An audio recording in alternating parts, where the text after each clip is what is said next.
بسم الله الرحمن الرحیم.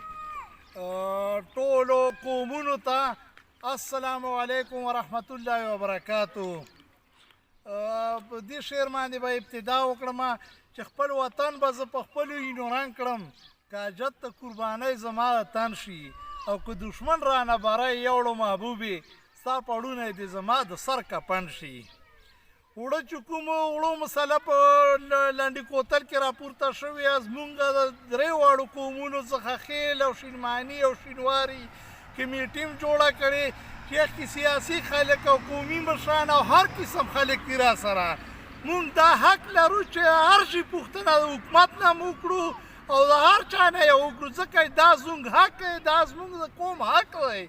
وړو وړه چې کوم دی حکومت بند کړي دي لکه حکومت ته دا اپیل کړم او جزانه اپیل ورته کړم او درخواست ورته کړم چې سبایي پورې وړه راولګه او موږ له به پوره حساب راکړې کونسلران دي چې کوم منتخب کړي تحصیل چیرمن د شاخاني د حاجي الیاس دی کوغه به وړه به راوړي او موږ ته به یې شماري او موږ به یې خلکو له ورکوو. شناختي کارت به هر چا نه ګورو، شناختي کارت به یې باندې به ورکوو. که سبا پورې وړه رانله نو په ټوله خیبر ایجنسۍ کې به چې کوم دی مونږ احتجاجي تحریک شروع کړو، یې قربانۍ نه به هم دریغ نه کړو، په سر باندې به کفنونه تړو او خپل حق به د حکومت نه غواړو او حکومت ته دا نه چې دا کمزوري دي.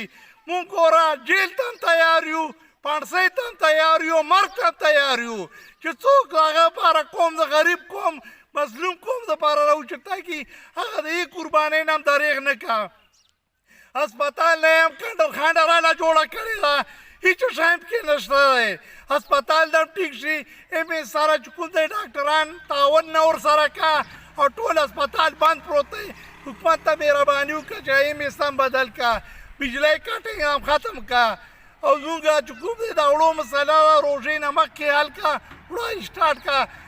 اخري په دغه شعر باندې به خبره ختم کړم چې که په قبر مې شنې خازې ولاړې که غلام مړ شوم راځئ توکئ پې لیاړې که په خپلو اینو نه وم لمبېدلی چې لاندې نه کړئ په ما د جومات غاړې که ټوټې ټوټې په توره انګریز نه وم مورې ما پسې په کومو سترګو ژاړې یا وطن به د انګریز باغ دغه دن کړم یا کوڅې د پښتنو به کړم ویجاړې. والسلام.